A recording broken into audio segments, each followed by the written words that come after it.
D'abord, je vais apporter un petit correctif sur vos chiffres. Vous avez effectivement parlé de 41 sièges à la députation nationale, score réalisé par l'Alliance des forces démocratiques du Congo en 2018, mais à la députation provinciale, c'est plutôt des 72 sièges pour les Français et 72 pour les Belges. Et voilà ce qu'on a réalisé au niveau de la députation. Mais là, vous ne parlez pas de sénatoriales, qui sont aussi des parlementaires. Et après, il y a quand même des gouverneurs, parce qu'ils ont été aussi élus, que nous avions eu. Donc, tous les chiffres mis en commun, on est au-delà de 110 élus, 120 élus par là. Donc voilà un peu les petits correctifs que je voulais apporter. Là, vous le savez et vous l'avez dit, la FDCA, c'est la première force politique, en tout cas au niveau de l'Union sacrée. Nous avons travaillé aux côtés du président Félix Antoine Tshisekedi et nous sommes encore engagés. Vous avez suivi plus d'une fois et d'ailleurs le premier à l'annoncer, notre initiateur et président national du parti, le professeur Modeste Bati Lukwebo, il a été le premier ou la première personnalité politique, c'est pas la première force à annoncer son soutien au président Antoine Tshisekedi. Et Félix Antoine Tshisekedi, et c'est comme candidat président de la République aux élections de 2023. Et pour ce faire, il est vrai qu'il va être élu parce que quand on regarde d'où l'on vient et où on est, on peut vraiment considérer, on peut dire qu'il y a lieu de lui donner une seconde chance pour qu'il puisse continuer, puisse poursuivre l'élan, le développement de la République démocratique du Congo et espérer que nous puissions enfin prendre notre place dans le concert des nations. Mais tout cela nécessite à ce qu'il ait des parlementaires, il ait une majorité parlementaire qui lui permette de mettre en œuvre sa politique et sa vision, son programme pour le développement de notre pays. Et voilà que la FDC a, plus qu'en 2018, nous avons espoir, nous nous préparons à lui donner une majorité parlementaire qu'il lui faut pour accomplir sa vision, sa grande vision pour la République démocratique du Congo. Et pour ce faire, vous avez suivi dès la publication des listes ayant atteint les seuils, les listes des partis politiques ayant atteint les seuils, la FDC a figuré en tête des listes. Donc nous sommes la première force à avoir atteint les seuils, à avoir aligné le maximum possible et bien aligné, parce que vous le savez, il ne suffit pas d'aligner, il faut bien aligner. Et l'Alliance des forces démocratiques du Congo, implantée sur toute l'étendue du territoire national, a présenté des candidatures, a été d'ailleurs débordée parce que vous le savez, il y a beaucoup d'ambition au niveau de la FDCA et nous avons aligné sur toute l'étendue du territoire national. D'ailleurs, comme vous l'avez dit au départ, nous étions en 2018 la première force à avoir la grande majorité des parlementaires et au niveau de la députation provinciale, nous étions le premier avec 72 députés provinciaux et la deuxième force politique, à l'époque, je me rappelle, c'était le PPRD, était venu en deuxième position avec 54 à peu près députés provinciaux, un écart d'à peu près 52, un écart de plus de 20 députés provinciaux. Et nous avons eu des députés provinciaux sur toute l'étendue de la République démocratique du Congo, donc dans toutes les provinces. Et ça, n'est que la résultante de l'implantation de notre parti. Mais tout ça, pourquoi et pour quel objectif, monsieur le journaliste? Vous savez, l'Alliance des forces démocratiques du Congo, c'est un parti socialiste. Nous sommes des socialistes. Nous avons notre idéologie, c'est la social-démocratie basée sur la démocratie participative. Nous avons un objectif et cet objectif est le président de notre parti, l'initiateur de notre force politique, le professeur Modeste Bahati Lukwebo, n'a cessé de nous le rappeler. Notre cheval de bataille, c'est de renverser le paradoxe d'un pays riche avec une des populations les plus pauvres de la planète. Et cela, nous espérons qu'avec l'alliance que nous avons avec le président Félix Tshisekedi, nous allons y arriver. Nous allons arriver à lui donner une majorité parlementaire qu'il faut pour accomplir sa grande vision pour la République démocratique du Congo. Et c'est là tout le travail que nous avions effectué, c'est basé sur ça. Nous avions aligné des candidats de qualité. Parce qu'à l'AFDC, il n'y a pas de parachutistes, il n'y a pas de politique accidentelle. Non, on a des vrais candidats, on a des personnalités qui sont préparées à gérer la chose publique et c'est comme ça que nous avons aligné. Par contre, quand vous allez, je ne cite aucun parti, quand vous êtes Congolais, vous avez vu comment ça se faisait. À ce jour, on est à plus de 1000 partis politiques et ils ont eu des difficultés même pour aligner parce qu'il faut chercher des candidats. Ils n'étaient pas préparés. Alors, il y a quand même à s'inquiéter en tant qu'analyste, en tant qu'observateur. Si on arrivait à voir ces personnes-là comme élues demain ou après-demain, il y a lieu de s'interroger sur quelle qualité d'élus on va avoir. C'est pourquoi l'AFDC a tenu à faire du bon travail et comme vous l'avez constaté, nous avons réussi quand même à faire le score qu'il faut. Nous espérons que nous allons faire le même score.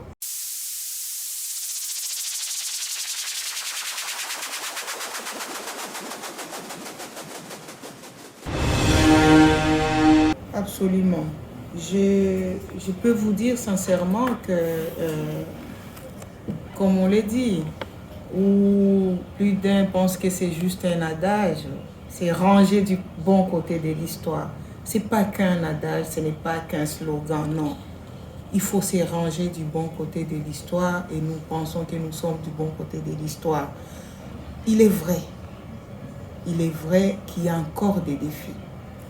Il y a encore des défis sur le plan économique, sur le plan du développement durable, sur le plan pacification, si on doit parler de la paix dans l'est du pays, notamment en Ituri et dans le nord Kivu. Il y a encore des défis sur le plan social, dans le secteur de la protection sociale. Il est vrai qu'il y a encore des défis, mais on peut espérer et dire que non, voilà, on regarde d'où l'on vient. On regarde d'où l'on vient, combien d'années on a passé sans que la situation ne s'améliore, sans que les choses ne changent. On a fait du statu quo presque pendant plus de 18 années, plus de 20 ans. On n'a pas senti, on n'a pas vu vraiment l'accélérateur de développement en marche. On n'a pas vu ça. Par contre, aujourd'hui, on peut dire qu'au bout de 5 années, on peut comparer. Les spécialistes des chiffres, moi je ne suis pas trop spécialiste des chiffres, mais on peut vous dire qu'il y a de l'amélioration. Je peux vous citer quelques exemples dans les secteurs sociaux, notamment le secteur de l'éducation. On peut dire aujourd'hui que la gratuité de l'éducation est effective. Nonobstant quelques défis qui portent sur quelques problèmes qui se posent, comme dans toute politique, tout n'est pas rose, mais on peut dire qu'il y a plus de 5 millions d'enfants qui sont scolarisés et qui, dans le temps, étaient en dehors du circuit scolaire. On peut le dire. On peut dire aujourd'hui qu'il y a la couverture santé universelle qui est effective sur une partie du territoire national avec un schéma, un plan pour d'autres provinces. Aujourd'hui, dans certaines provinces comme celle de Kinshasa, Bandundu et Congo central, on peut dire que la gratuité de l'accouchement est réelle. Et les provinces du sud, Kivu du nord, Kivu, Maniema, Kasaï, le départ du Grand Kasaï, Grand Oriental, Équateur, sont en train de suivre. Mais c'est quelque chose du concret. Peut-être que les gens ne se rendent pas compte. Combien de femmes meurent en accouchant, faute de soins appropriés, par césarienne, parce que la césarienne n'était pas gratuite. Combien d'enfants sont dans la rue? Combien d'enfants étaient dans la rue? Des enfants en âge scolaire, mais qui ne pouvaient pas aller à l'école. Mais aujourd'hui, ce n'est pas le cas.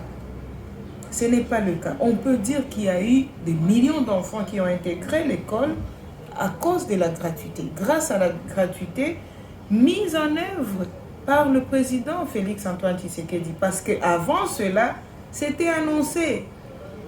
Cette histoire, ce programme de gratuité de l'école primaire ou de l'éducation des bases, c'était depuis 2010 ou 2011 que c'était annoncé, mais jamais réalisé.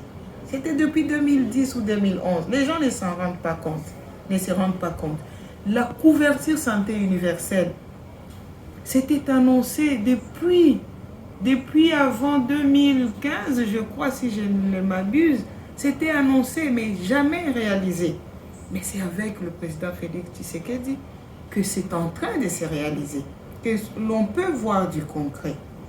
Voilà, si je ne peux citer que les deux exemples dans le secteur du social, mais on vous citera aussi dans le secteur économique, disons, les infrastructures, des bases, le projet des 145 territoires.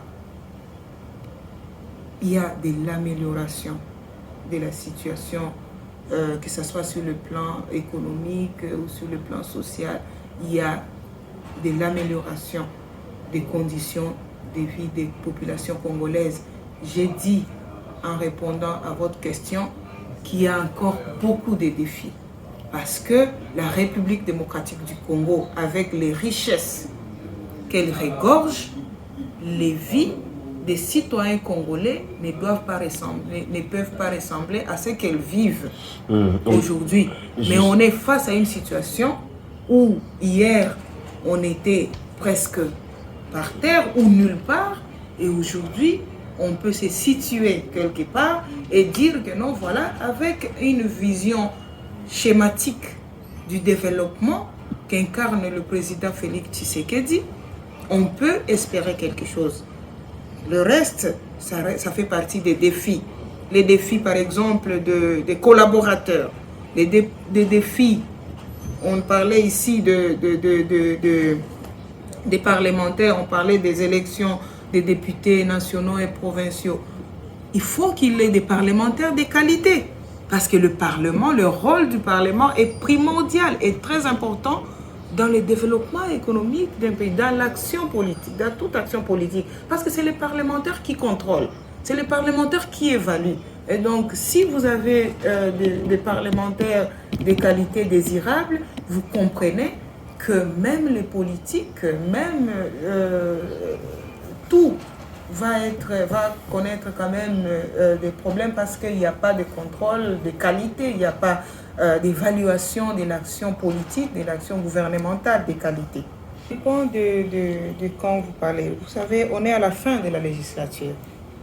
On est à la fin de la législature de 2018-2023 Et comme vous le savez, le président de la République a pris fonction, il n'avait pas une majorité parlementaire. Disons, numérique, sur le plan numérique, il n'avait pas une majorité parlementaire.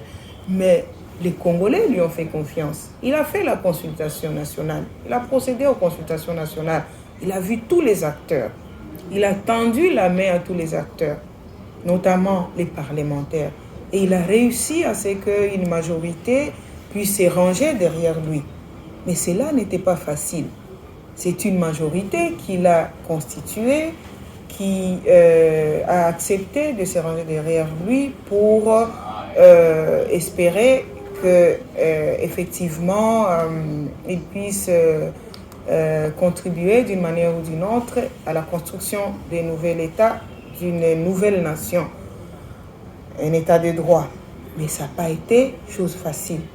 Et je ne pense pas que ce que vous dites puisse être la même réalité au courant de la législature qui vient. Non. Parce que là, c'est un contexte tout à fait différent.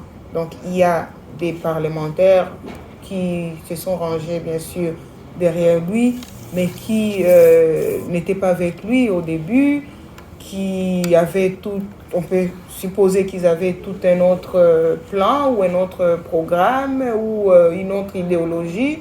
Et voilà qu'aujourd'hui, dans la législature qui vient, on va espérer que les choses se passent autrement. Mais du moins, moi, je ne peux pas parler pour d'autres parlementaires. Moi, je parle de mon cas, de notre cas ou de notre règlement politique. Je pense que nous avons rejoint le chef de l'État, Félix-Antoine Tshisekedi, par conviction. D'abord, vous savez, la personnalité ou la personne de notre autorité morale, c'est quelqu'un qui ne fait pas des courbettes, qui n'est pas là pour faire plaisir ou pour chercher à faire plaisir à un président de la République. Non. Il a son poids politique, il a sa notoriété, il a sa vision pour le pays. Vous le savez, il a fait plus de 20 ans dans la société civile. C'est un citoyen qui n'est guidé que par sa conscience, qui n'est guidé par ses valeurs. Et ces valeurs, tout ce qu'il a comme valeur, il les met au profit de notre pays, du développement de notre pays, de construire une nation forte dans le concert des nations, de renverser le paradoxe d'un pays riche avec des populations les plus pauvres. Et vous n'avez qu'à regarder, à suivre comment il a dirigé les différentes sessions, les différentes plénières.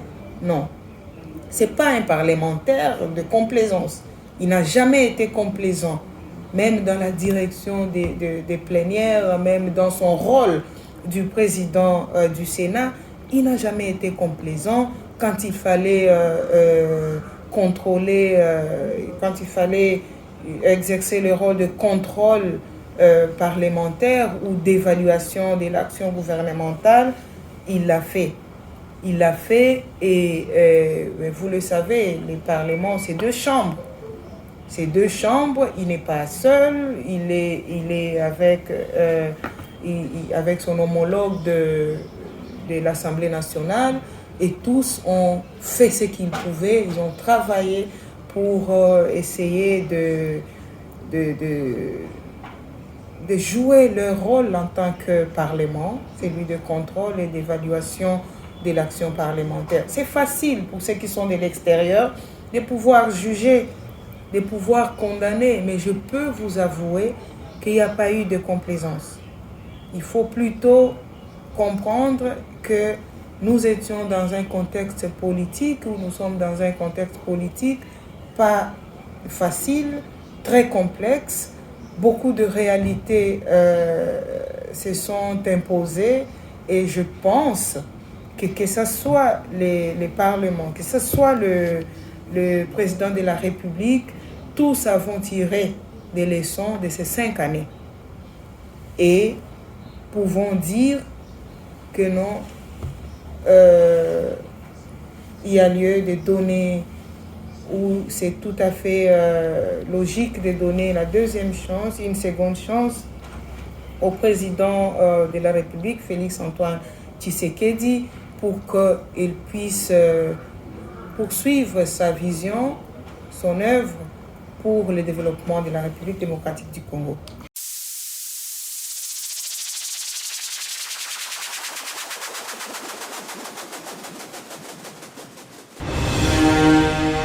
Tout Sud-Kivousien regrette aujourd'hui la situation dans laquelle se trouve notre province, la province du Sud-Kivu. Et la FDC, je crois que plus que toute formation politique, est la première à regretter.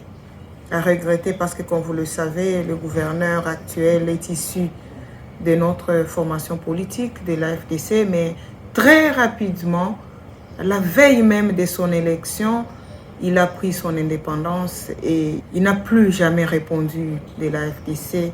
Et du coup, tout ce qu'on avait comme ambition, comme vision pour notre grande province, pour notre province du Sud-Kivu, s'est soldé en échec. Nous le regrettons amèrement, mais nous nous préparons à faire autrement des choses, à récupérer cette province. Quand je parle de nous, c'est nous en tant que AFDC, c'est nous en tant qu'Union Sacrée, à récupérer cette province, à récupérer, à le mettre sur le rail du développement et à le faire décoller. Mais à vrai dire, c'est une question que je n'aime pas aborder parce qu'elle est trop triste. Ça me donne un goût amer quand je pense à la province du Sud-Kivu. Le projet, c'est faire de la province du Sud-Kivu une province, excusez-moi, développée. Une province où les citoyens sud-kivusiens jouissent de tous leurs droits en tant que citoyens, bénéficient d'une protection sociale, d'une sécurité sociale qu'ils méritent. C'est ça la grande vision pour la province du Sud-Kivu. Une province qui doit reprendre sa place. Vous savez, elle est riche en minerais, elle est riche en climat, elle est riche en ressources humaines. Vous le savez, la population sud-kivusienne fait partie de des meilleures intelligences du pays, le Sud-Kivu. Mais ça ne se démarque pas. Ça ne se démarque pas par rapport au développement, à son développement, sur tous les plans.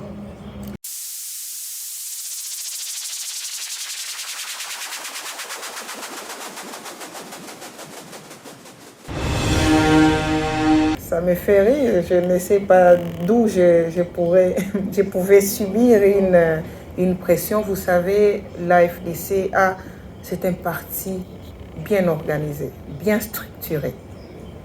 Et les décisions se prennent en toute démocratie où elles connaissent disons, la consultation des cadres et hauts cadres. Je suis quand même secrétaire national, chargée du processus électoral. Je suis proche collaboratrice de l'autorité morale, le président du parti et initiateur d'ailleurs, directrice des cabinets adjoints du président du Sénat. Et donc vous comprenez que ce n'est pas à ma modeste personne ou à ma modeste personnalité qu'on peut imposer une position, qu'on peut imposer une décision. Non. La décision de désistement était vraiment adoptée ou acceptée par ma personne. Parce que, vous savez, nous sommes dans une circonscription, une des plus difficiles de la province, si pas du pays. la circonscription électorale des Cabarets. Et chaque parti politique, chaque formation politique qui aligne des candidats doit tout faire pour maximiser les chances et se dire que non, est-ce que nous avons la chance au moins d'avoir un élu, si pas 2, sur 4. Et c'est ce que nous avons fait. Nous nous sommes assis et nous avons dit, maximisons les chances. Il n'y a pas que la députation nationale. Il y a le Sénat, il y a le gouvernorat, je vous ai dit tout à l'heure. Il y a tout ça. Et donc, quand nous alignons, nous regardons aussi les différentes ambitions. Je vous ai dit tout à l'heure, la FDC a plein de cadres, tout ambitieux les uns comme les autres. Et tous doivent retrouver leur place au sein de notre parti. Et donc, on ne peut pas dire, non, voilà, moi, je tiens à être aligné à la députation provinciale. Et si je ne suis pas aligné à la députation provinciale, je quitte le parti. Députation nationale ou nulle part, sénatoriale ou nulle part, je dois être gouverneur ou rien du tout. Non, il faut avoir la flexibilité politique.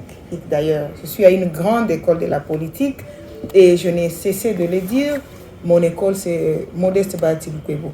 Si on devait noter ou mentionner une université, ça serait ce nom-là de cette université. Et j'apprends beaucoup. J'apprends beaucoup. J'ai exercé des responsabilités au niveau des ministères, au niveau de la primature, au niveau du Parlement maintenant. Et aux côtés de lui, j'apprends beaucoup. J'apprends qu'il faut avoir de la patience. Il faut avoir la discipline. Il faut avoir la loyauté. Il faut par-dessus tout travailler. Et travailler et croire à ce qu'il y a toujours une récompense pour le travail qu'on fait. Et c'est Dieu qui est le premier à nous récompenser pour le travail que nous faisons. Tout ça, j'ai appris à son école. Et donc, quand une décision ou un avis du genre, est-ce qu'on peut vous aligner à la nationale ou au niveau de la hiérarchie, il est décidé qu'on puisse vous aligner à tel endroit et non pas à tel scrutin, quand ça arrive, écoutez, je ne peux que dire oui, j'approuve, j'accepte cet alignement tel qu'il est proposé. Ma seule inquiétude, ma base, comment elle va accueillir cela? Comment accepter de s'aligner derrière mon candidat? Je cite ici le camarade secrétaire national Bahati Serge. Comment ils vont accepter? C'était ça ma seule crainte, ma base. Et là, bien sûr, accueilli amèrement cette option, cette décision. Mais après, il a compris parce que je suis allée vers elle, je leur ai expliqué et je leur ai dit, voilà les nouveaux combats que nous avons. Voilà ce que nous allons faire. Et comme je vous ai dit, il a compris. Je vous ai donné l'exemple, je vous donne cet exemple. Aujourd'hui, je suis derrière le président Modeste Bahati Lukwebo comme mon leader politique, mon parrain, mon papa. Je ne peux pas, on ne peut pas m'imposer un autre leader, à la seule condition que ce leader-là me soit présenté par mon chef, mon leader. Je cite le président Bahati. Et c'est comme ça.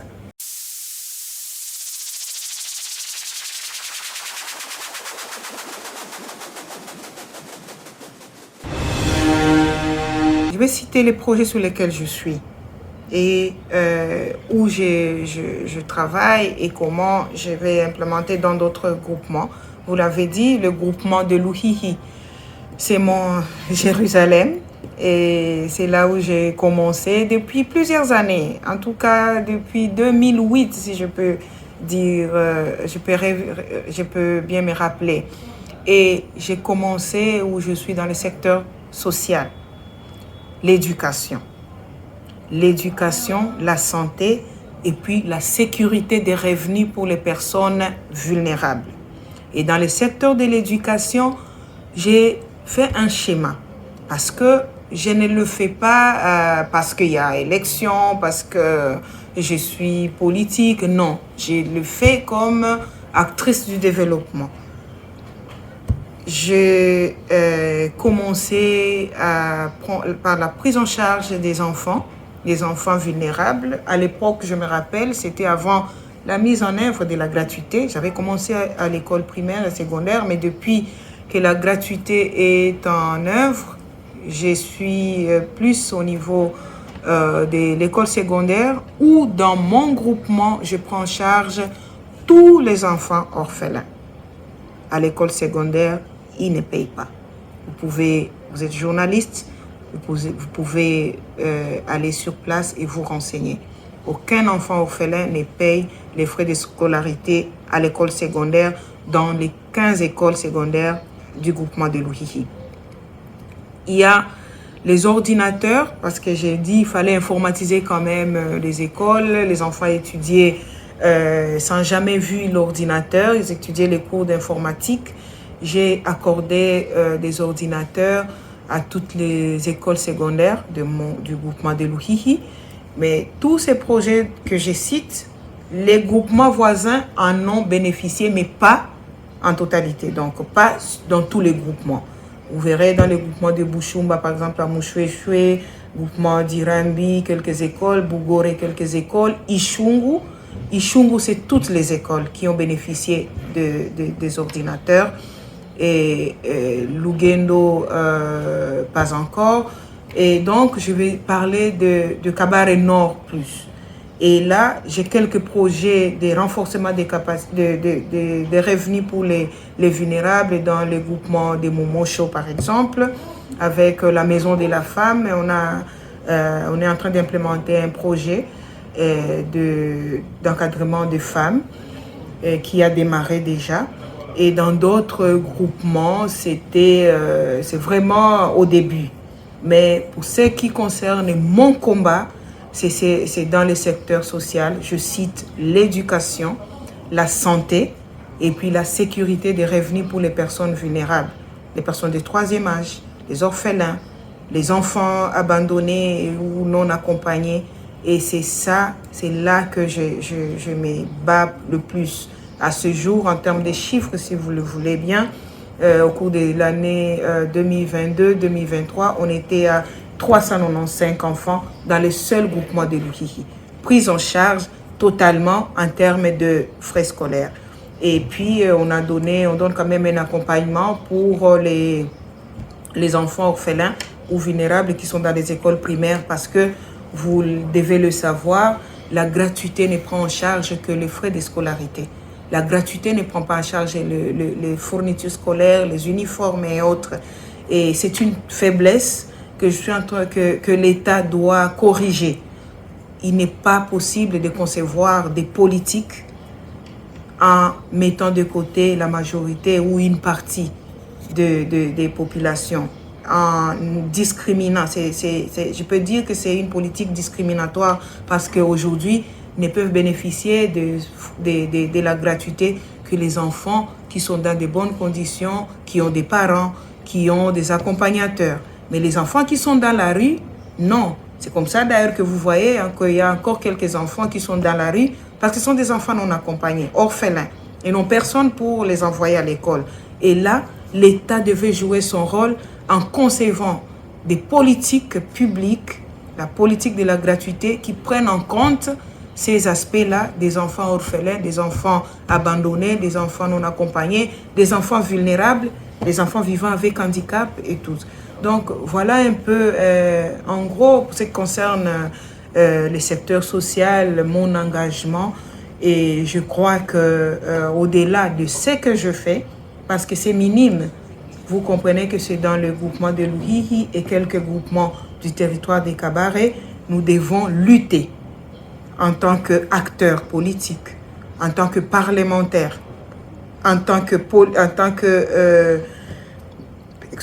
acteurs sociaux. Nous devons aider et accompagner l'État et le rappeler qu'il doit tenir compte des personnes vulnérables.